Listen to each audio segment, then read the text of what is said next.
Welcome to the Great Detectives of Old Time Radio from Boise, Idaho. This is your host, Adam Graham. If you have a comment, email it to me. box13@greatdetectives.net. Follow us on Twitter at Radio Detectives and become one of our friends on Facebook. Facebook.com/Radio Detectives. Well, before we do get started, I want to thank everyone participating in our listener support campaign, and it does continue. You can support the show at support.greatdetectives.net. And throughout the listener support campaign, in addition to the normal gift of access to our premium site, which we give with all donations of $7 or more, at the $20 level, we will send you an additional thank you gift, plus a free digital download of my ebook, All I Needed to Know I Learned from Columbo.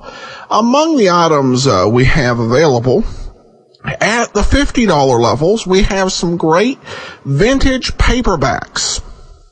These are copies of the Michael Shane Mysteries by Brett Halliday. They're pocket paperback books, and they're in good to very good condition. I read one of them on my flight from San Francisco to St. Louis, and it was just a tremendous read. And we'll send you any two of those books, if you're in the USA or Canada, for your donation of $50 or more. Really a great collector's item. All right, well, now we're going to play today's episode of Nick Carter, The Flying Duck Murders.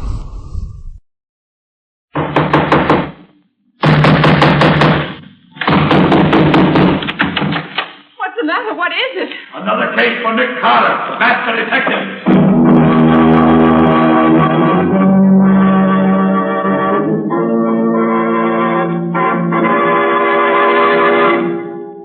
Yes, it's another case for that most famous of all manhunters, the detective whose ability at solving crime is unequaled in the history of detective fiction, Nick Carter, master detective. Tonight's curious adventure, The Flying Duck Murders. For Nick Carter and the Gold Thieves.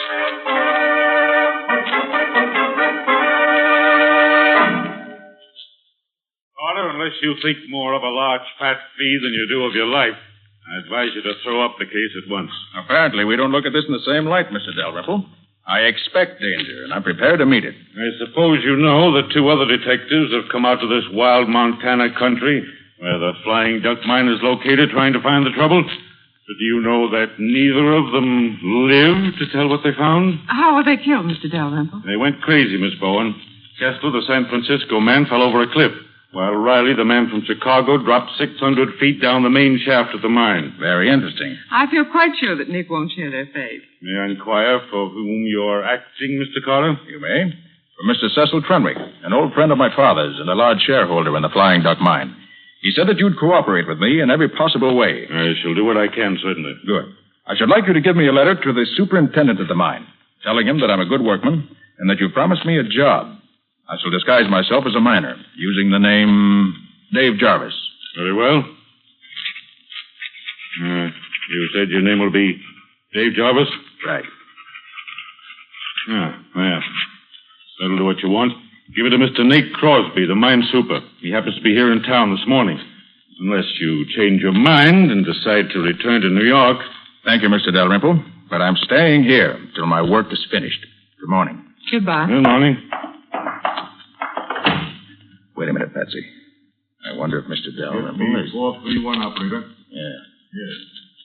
Hello? I want to speak to Nate Crosby. Okay, I'll wait. Crosby? He's the mine super, Nick. Yes, things are beginning to move already. Yes.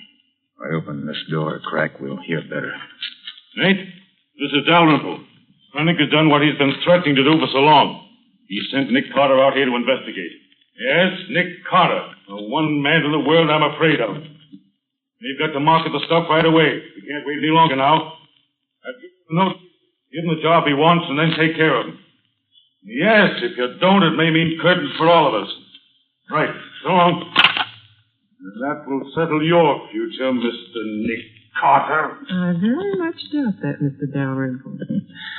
Thanks for the attention, Mr. Dalrymple. But I intend to take care of my own future.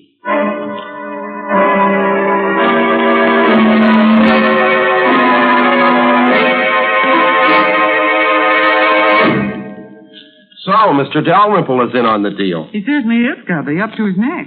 Well, at least we start off with one good hot prospect. What do we do now? Get into your miner's outfit. Then take this note down to this address and give it to Nate Crosby, the mine super. Now remember, your name's Dave Jarvis, and Crosby's to give you a job in the mill. Okay, Nick. Then what? Well, first and foremost, keep your eyes open. Crosby will believe you're Nick Carter, so watch out for him. He'll try to put you out of the way. And don't forget, Scubby, the detectives from Chicago and Frisco both came to grief. Well, it's going to be different with the guy from New York. Now, Patsy, you wait here at the hotel where we can get in touch with you if we need you. Sure, Nick. All right, get going, Scubby. I'm going out to the mine right away. You wait, though, and ride out with Crosby. And watch out for him. Right, Nick. I'll keep one eye on him and one on the mine.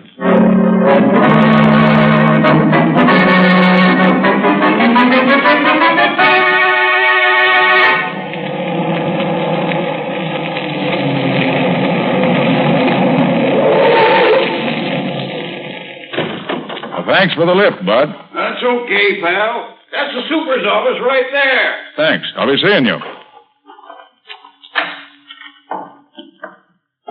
You looking for someone? You the super of the Flying Duck mine? No, I'm the assistant super. Clem Hendricks is the name. Well, my name's King. I'm writing up an article about the mines of Montana for the Miners' Times of Kansas City.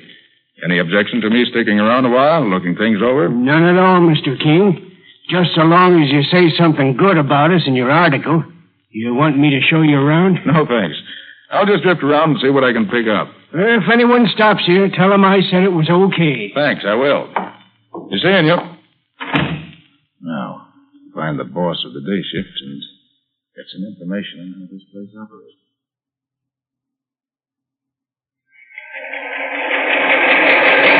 These are the mill stamping machines, Mr. King. They crush the ore very fine, and it is then sluiced through the battery boxes and carried over to plates. I see. The plates are coated with quicksilver or mercury, and the quicksilver picks up most of the gold and from the crushed ore. Now, this combination of quicksilver and gold we call amalgam. And you scrape this amalgam off the plates and take it to the refinery? Yes, Mr. King. The refinery separates the gold from the quicksilver and casts it into bars. Very interesting. Well, thanks very much. I'll roam along and look the rest of the place over. See you later. That's where you belong, you old hag. Down there with your flat your face in the dirt. You try, Killzone. Stand back, you old Indian witch, and I'm going to finish the job right. Put down that knife. I had it drop it between your ribs. Never mind. Drop that knife, I said. You're the fool. Knock me down, will you? I'll show you. Hey, Ledyard, put up that gun. But Nate, this fella. Put up the gun, I said. What are you trying to do? Well, I was trying to make Solander behave. This fella interfered. It made me mad. Solander, where is she? She's right. Well, I'll be darned. She must have run away while me and him was arguing. So you interfered, did you, mister? Certainly I did. You're King, the newspaper man, aren't you? That's right. I'm here to I've been looking for you. I'm Crosby, mine superintendent. I'll give you just 15 minutes to get out of this camp. So you're Nate Crosby. I am, and I'm the boss here. And I say get out. All right, Crosby. I'll get out. But I'll be back. I never leave a job unfinished.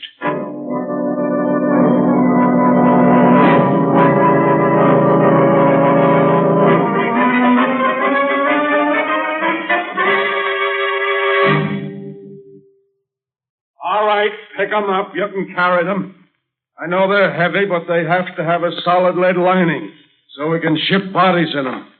Put them in the old powder house and shut the door when you're through. Okay, boss. Come on, fellas. Okay. All right, get it up there. That's the stuff. Oh, boy, they're heavy. That does it. Now we're going to have to move some of these empty powder kegs to make room for all three caskets. Jarvis, you stay here and pile them up out of the way. Rest of you get the other caskets. Okay, boss. All right, hop to it. Scubby. Scubby. Is that you, Nick? Where are you? Behind these kegs. Start piling them up. We can talk while you work. Oh, sure, Nick. What happened, Nick? Why are you hiding in here? Crosby ordered me to get out of camp immediately, but the assistant super suggested I hide here until he gets me a ride back to town. Seems he doesn't like Crosby any better than I do.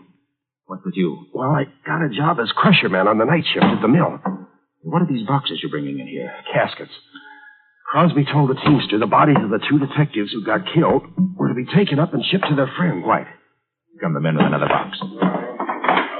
Get it in there. All right, fellas. Take it easy. Yeah. Okay.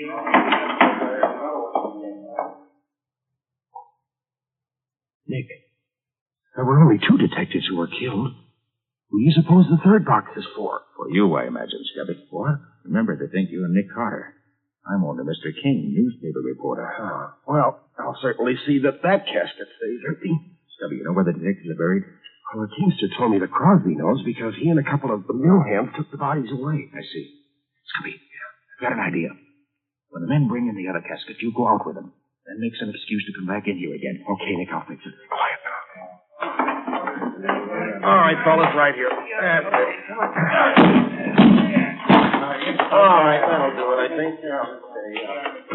Oh, hey, boss. I must have dropped my knife inside the powder house. Do you mind if I get it? Do what you want, so long as you're not late for your shift at the mill. Okay, boss, I'll be there. Oh, clear, Nick, they've gone. Now, what's your idea? First, shut the door, Scubby. Oh, sure, Nick. Now, Scubby, I want to see what's in these caskets. Here, I've got a screwdriver and my knife. Oh, so have I. Look, I'll help you. Good. Well, I'm glad they only used 4 screws to fasten these covers down. Makes it simpler. But why do you want to see what's inside, Nick? Got a hunch, that's all. Yeah. There, it's got it. All ready? Yeah. All right, let's lift her up. Give me a hand. Yeah. Right. There. Uh-huh. My hunch is right, Scubby. The caskets are not lead-lined. The extra weight is due to this scrap iron in the bottom. Like Crosby said, they had to have lead lining so they could be shipped with the bodies in them. These caskets figure in this game more than just as caskets, Scubby.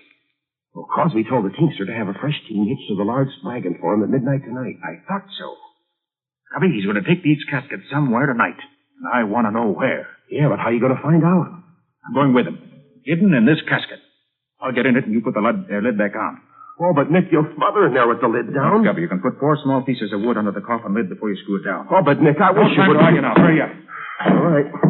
Pretty good fit. All right. Now hurry up. Okay, Nick. Keep your head down while I put the lid on.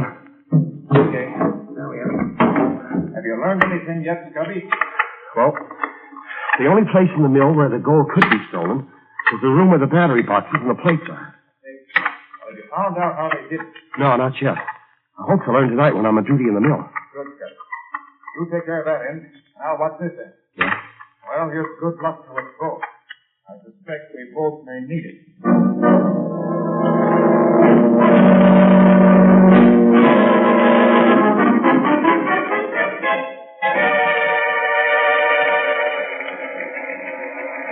Well, how's the great Nick Carter doing tonight, Ledyard? You mean Mr. Dave Jarvis? Yeah. He's doing swell. Look at him. He's taking another drink. He's been hitting the water bucket steady for the last half hour. Is the loco working? I'll say. The bees are in his bonnet already. A famous Nick Carter will go the way the other two did. Hey, what are you fellas doing dancing around like that? You can't fool me. There are a lot of billy goats.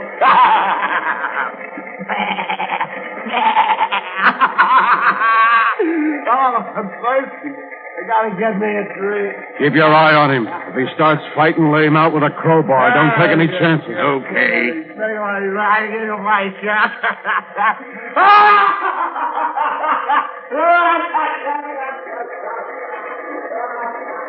Did you see that?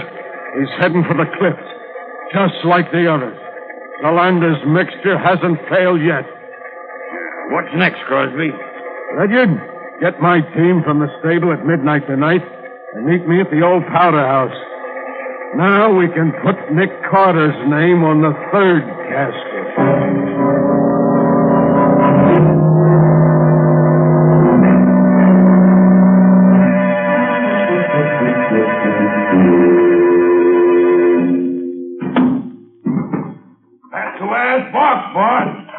right, Lydiard. You sit on the top box. I know that, boss.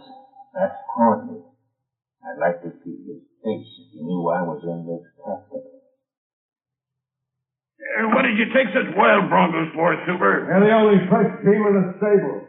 We got a hard run tonight over rough country, where no truck could possibly go. All right, Sam. Let them go and then climb up here with me. Here they go. Watch them. Okay.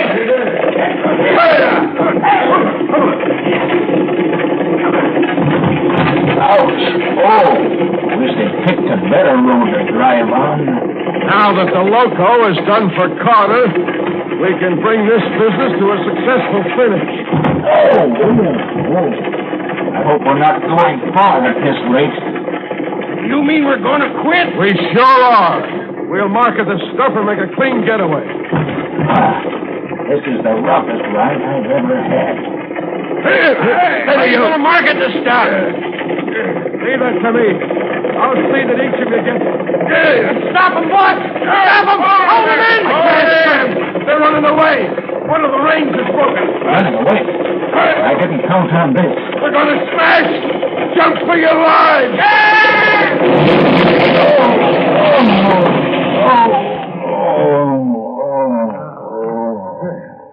We got off just in time, boy. Yeah. Hey, look at that casket, Crosby. The one with the lid torn off. Huh? Oh, that's the infernal reporter I ordered to get out of camp this afternoon. What was he doing in that casket? Never mind that now. Get him while he's only half conscious. Come on, Sam. Now you... Good work, boys. That fixes Mr. Reporter. Tie his hands and feet with that rope. Okay, boy. You won't fight no more for a while now. Hey, look, Super. Here's a pair of handcuffs in his pocket and a couple of guns. Hey, what kind of reporter are you? Going around with handcuffs and guns in your pocket. You'll have to draw your own conclusions, Crosby. I've drawn them already. You're here to help Nick Carter. But by this time, Carter's where neither you nor anyone else is going to help him. He's loco. Plumb loco. Well, you never can be sure about Carter, Crosby. I can this time. And I can be sure of you, too. All right, put him back in the casket, boys. Put the cover on. Nail it down if you can't find the screws. Here's some nails. Come on, you. In you go. I got out the last time I was in here, Crosby. But you won't get out this time. Get the lid on, boys. That does it.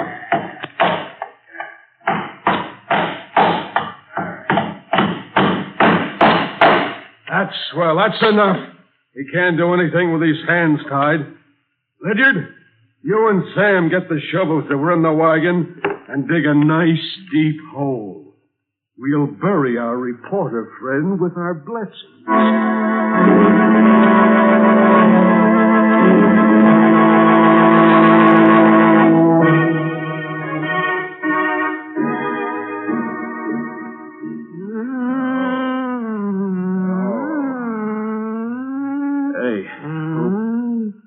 Who are you? You get 'em senses now. You see, you hear, you know what me say. Yeah, I know. Good. You eat better now. Who are you? Me, Zolander. You saved Zolander life. Zolander, your friend. Drink this. You feel eat better. Quick. Thanks. Now, hey, tell me, how'd I get here? Just before sun come up, me chase crazy man through woods. Then me hear gun shoot. See you run. You come, fall down by Zolander. Hurt in head. So Zolander hurt. Well, certainly glad you were around, but I passed out. Crosby, you enemy? Certainly is now. You say you were chasing a crazy man? Him drink loco. But 2 other men come before. I wonder if that could have been Scubby. Crosby said he was loco. Zolander, what did you want to find him for? Me want save him life. Give medicine. Make him well. But why did you want to save him? Crosby give him loco this man. Zolander hate Crosby. Want save man. Crosby want kill. Zolander, listen. I think this crazy... No, Scubby! No, put down that knife, Scubby! hate to do this to you, but it's the quickest way, so... Quick, the ladder. Get me some rope. I'll tie his hands and feet while he's unconscious. Poor Scubby. Looks as if he'd been through the war. The rope, the tie. Thanks. Now.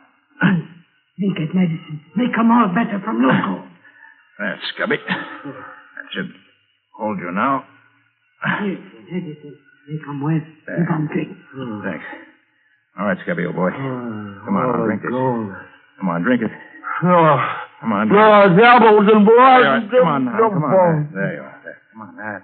There, now. Hold it off. Now, him sleep little while. Be all right when him wake up. Poor guy. I'll untie your arms anyway. Take this coat off you, and you'll be more comfortable.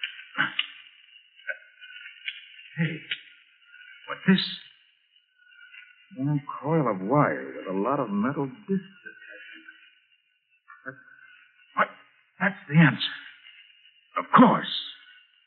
The mystery of the Flying Duck Mine is a mystery no longer.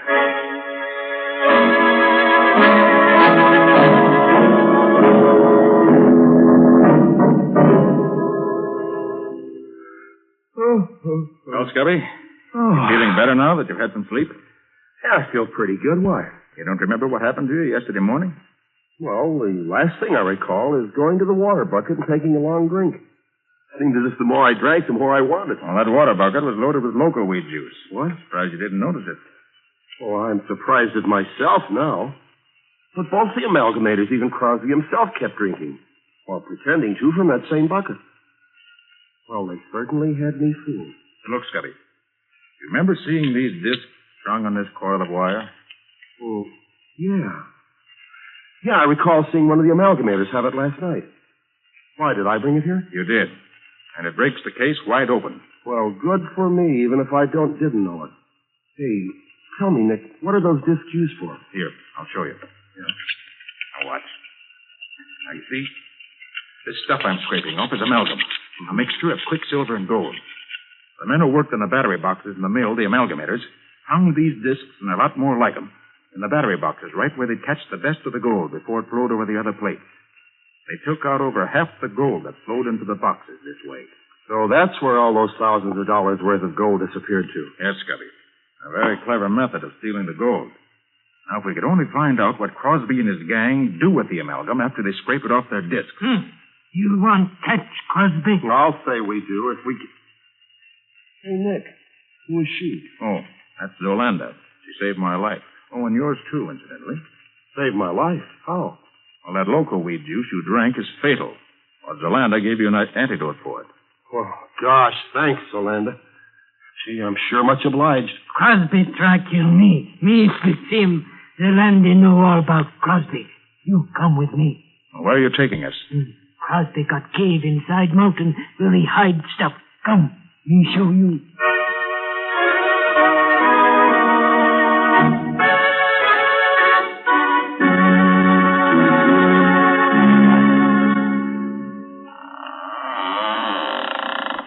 So this is where Crosby hides out, huh?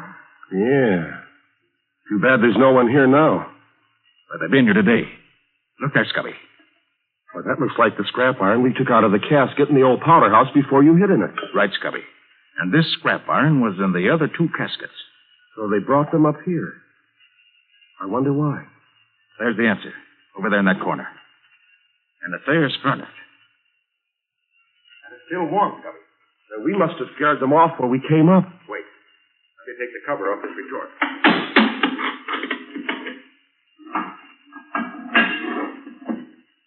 Nick, is that gold in there? That's just what it is. Out of the gold stolen from the mine.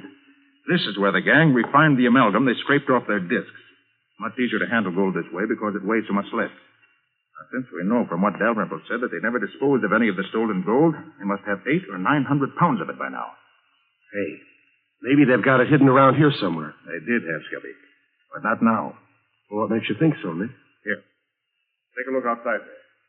They've been digging there very recently. Oh, but of course, Nick, they had to dig up the bodies of the two detectives to ship them back home. No, Scubby. The way it looks to me is this. After I got away from them last night, Crosby and his men took up the casket they tried to bury me in and Tried brought to all bury you in? Hey, you didn't tell me I'll about ask you about that. it later, Scubby. Right now, I'm interested in what happened here. They brought the 3 caskets up here early this morning, loaded them up. How could they load 3 of them? They only had 2 bodies. No, Scubby. 3 caskets were loaded up. Don't you understand yet? No, Nick, I'm afraid I don't. How could they be Scubby, loading... how good are you at riding a horse? Riding a horse? Yeah. Oh, I used to ride years ago. Why? Good. Zalanda, can you get us a couple of good fast horses right away? For you, me, get 2 good horses, quick. Good. Come on, Scubby. Let's get the horses and ride to the railroad station before the eastbound train gets in.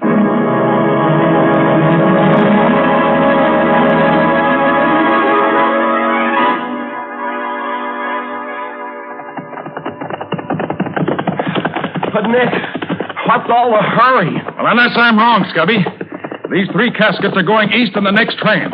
We've got to get there in time to stop them. Oh, even Crosby himself would recognize us, these Indian costumes. Yolanda let us.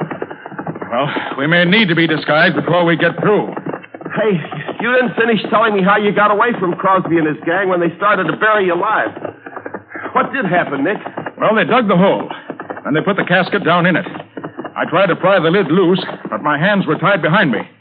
I worked on them, and just as they started throwing the dirt back on top of the casket, I finally got my hands free and untied my feet. Just then I heard shooting and some female screaming. A female? Out there in the wild? Yeah, it was Orlando, I found out later. Well, I managed to loosen the cover and push it up enough to see that Crosby and the men were watching something across the clearing. So I seized my chance and climbed carefully out of the hole on the opposite side. I started to run, but they saw me and started shooting. Fortunately, though, they were bad shots, and I was almost free when a bullet grazed my head. Must have stunned me, because I remember nothing more till I woke up in Zolanda's hut this morning. Well, do you know what it was that distracted the men's attention? Well, Zolanda told me that you were chasing her, trying to shoot her. She was screaming. You chased her around the other side of the clearing, and then went off after something else. It was just about then that you saw me running toward her. When Crosby saw me drop, he gave up the chase. Zolanda waited until they went back and then dragged me to her hut. Gosh, Nick, we owe a lot to Zolanda. Right, Scubby. And the best way we can pay that debt is to see that Crosby and his murdering pals end up where they belong, behind bars or in the electric chair.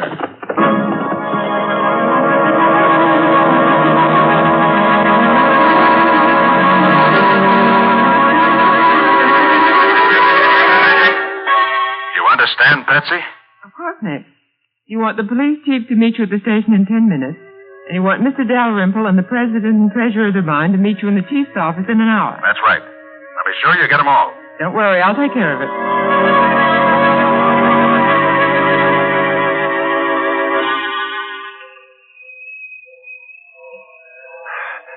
These are the ones, Nick. These 3 here on the baggage truck. Did you notice the names on them, Scubby? Yeah. Joe Briley, Phil Kessler. Oh, and look, Nick Carter. I'd rather be out here dressed as an Indian than in there dressed as a corpse. One side, yeah, rain in the face. We got to get these caskets into the baggage car. Just a minute. You see this badge? Special agent. So what? What do you want me to do? Just leave these caskets in the baggage truck for now. But they're supposed to go on They're this... staying here, quiet. Hey, look here, baggage master. Get these boxes on the train and be quick about it. No be in hurry, mister. Why, you Indian meddler, what the deuce do you... You look behind you. What do you mean? Take your hat off, Scubby. Sure, Nick. There you are, Mr. Crosby. Dave Jarvis. Why, you... Don't try to start anything, Crosby. I've got my gun on you. Where'd you get these boxes off? Hurry, man, officer. These 3 right here. Get your hands up, all of you, and fast. Hey, What the devil you... What is it? Quiet, all of you. You 3 men are under arrest. Charged with robbing the Flying Duck mine and with the murder of Detectives Riley and Kessler.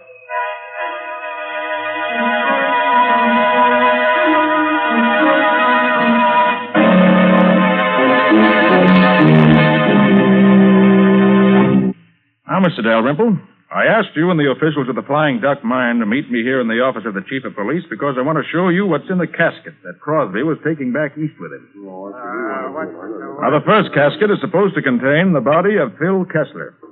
All right, Scubby, open it. Sure, Nick. Gold. Gold bullion. Yes, Chief. In these 3 caskets, you'll find the entire amount of gold stolen from the mine. Stolen by Dalrymple, the mine manager, Crosby, the mine super, and 4 of the workmen who worked in the amalgam room of the mill. They stole the amalgam, refined it in their own furnace, and buried it in 2 holes in the ground, which were supposed to be the graves of the 2 dead detectives. Mr. Carter, that much gold would make the caskets pretty heavy. Wouldn't that extra weight be noticed? No, Chief. Because when you ship a body by train, the casket has to be lead-lined and hermetically sealed. That means it weighs much more than the usual casket. Crosby, Ledyard, and Perkins were each going to take one of the caskets east with them as a personal baggage, which would prevent anybody from examining them too closely. One of the cleverest schemes I've seen in a long time. But it wasn't clever enough, not with Nick on the job. You have to get up early in the morning to beat Nick.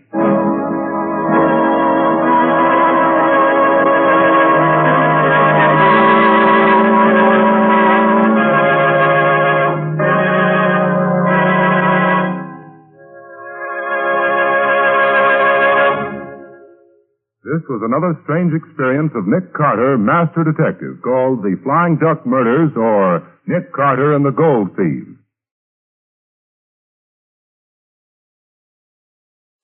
Welcome back. Well, this is the first episode where we get to hear one of my favorite openings. Now, I know that some listeners will probably find this opening, to put it kindly, over the top. But I really love the knocking on the door thing.